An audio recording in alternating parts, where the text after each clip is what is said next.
So we've been going through, it's list season, right? In the NFL. Right now is list season. And we've been looking at all these pro football focus lists that have been coming out, right? And we're having some fun with them. Quarterbacks, running backs, this, and the other. Now we move to linebacker units in the NFL. No real surprise that the San Francisco 49ers are number one in the NFL. Where do the Falcons rank on this list? All the way down at number 28. So here's what they say from Pro Football Focus. Atlanta's linebackers struggled across the board in 2022. Their primary solution was to take a chance on 2022 breakout Kaden Elliss, who was excellent last season for the Saints. Elliss led all linebackers in overall grade, pressures, and sacks from week 10 through 18.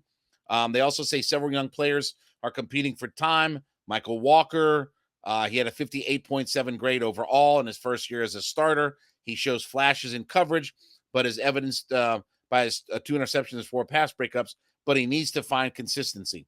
Second round, Troy Andersen is a raw player who would have benefited from a lesser role. He particularly struggled in coverage, giving up a 94.4 completion percentage. That was the worst mark among all linebackers with at least 20 targets in coverage. He has all the tools, but he also has a ton of learning to do. Well, and part of that is obviously competition level and things like that. So here's the thing, okay? There's a lot of what ifs, and this is true for a lot of our defense. When we talk about the idea of being able to sack the quarterback, Kaden Elliss, Mykal Walker, Troy Andersen, there's a lot of what ifs. There's a lot of what ifs with Arnold Ebiketie, Lorenzo Carter, guys like that, Jeff Okudah, Mike Hughes. It's all so many what ifs. And if everybody can get to that level and everybody can take that next step, no doubt about it, we could be a really good defense. But we're counting on a lot of what ifs. We're counting on guys who have done very little in the past. Look, and I've said, and this may not be fair, but again, from a 35,000 foot view, Kaden Elliss is the offensive Caleb McGarry. He's had one good year in 4. He didn't play a whole lot, mostly played special teams. But again, there's a reason why you can't get on the field. If you're 4 years into your career and you're finally in year 4 getting on the field to play, there's a reason for that. And yes, he had a monster end of year. Guess what? So did Lorenzo Carter. When we signed him, he had 4, 5, 6 sacks at the end of the year, right? It was a monster at the end of the year. Did that translate? No. Can it translate? Yes. But when we look at this linebacker core, believe it or not, a few years ago, wasn't that long ago, that linebacker was our best position on the football field. When we had Deion Jones and Devondre Campbell and Foye Oluokun, like when we had those guys, our linebackers were really top notch. That feels like a million years ago at this point, right? Guys left for free agency. Deion Jones was traded. Feels like 1,000 years ago when we had a great linebacking core. And we had guys who were the up-and-coming linebackers in the NFL. Now we're just kind of fledgling along. And look, I'm not saying we got to have that Mike Singletary middle linebacker staring everybody down or things like that. But your linebackers are asked to do a lot in this defense. Do a lot of running around. Do a lot of coverage.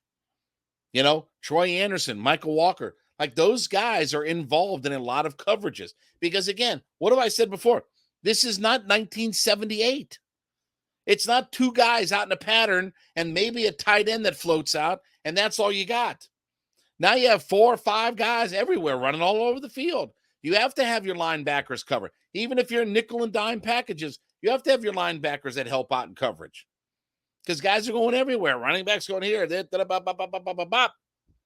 got to have guys that can cover. And that's where the Falcons, Mykal Walker has shown flashes, but he needs that consistency. Troy Andersen is probably going to have a big learning curve. He's athletic as all get out. But the lack of competition at the college level, a lot of times that can be for freakish athletes, it's not a big deal. The Steve McNairs and the DeMarcus Wares, right? They can handle that. But sometimes the level of competition that you played in college catches up to you a little bit. So Again, there doesn't seem to be a lot of faith in what our linebacking core is willing to bring. Hopefully, and again, we use that word, hopefully, that Kaden Elliss can be a guy that is a difference maker on this defense. But what if he's not? What if he kind of just is a guy? Our linebacker group is not exactly, what it was a few years ago. It's not exactly, the Pittsburgh Steelers of old. Our linebackers they have upside potential, but the reality of where the floor may be with some of these guys, it may be at that lower end. So I don't look at linebacker as a real strength of this team anymore. Could it be with Carter and, Troy Andersen and guys like that? Okay, maybe. Maybe it can be something. But again, as the Ghostbuster said, we're ready to believe you. I'm ready to believe that this linebacking core can step itself up because we know the responsibilities, even though it's not Dean Pease defense anymore. Again, there's a lot of responsibility for linebackers in today's NFL, just in general, today's NFL. Guys have to be able to tackle and cover and run and this and that. It's not Mike Singletary standing over the nose guard and you just plow through and that's how it plays. You got to be able to do lots of different things. And I'm not quite sure that we have the guys that, can do it. Do we have the possibility of guys hopeful, wishful thinking and all? Yes. But right now, our linebacking core is probably, toward the bottom end of some things. If you look, by the way, the only linebacker groups that rate lower, the Titans, Raiders, Eagles, believe it or not, Rams, that's the only linebackers. But what are those two? What do the Eagles and the Rams have? They have outstanding defensive line play. They have outstanding guys at the front part of their line. We have pretty good defensive play on the line of scrimmage right at the football with Grady Jarrett, with David Onyemata. We have pretty good guys up front there. And I'm counting on those guys to free up our linebackers to run, cover, hit, sack, do a lot of different things. If those guys can get their push going up front, then this linebacker core could find itself to be pretty good. But if not, that's a lot of very average players that are at linebacker for this team right now. We'll see what happens. Obviously, we'll watch it as it plays itself out.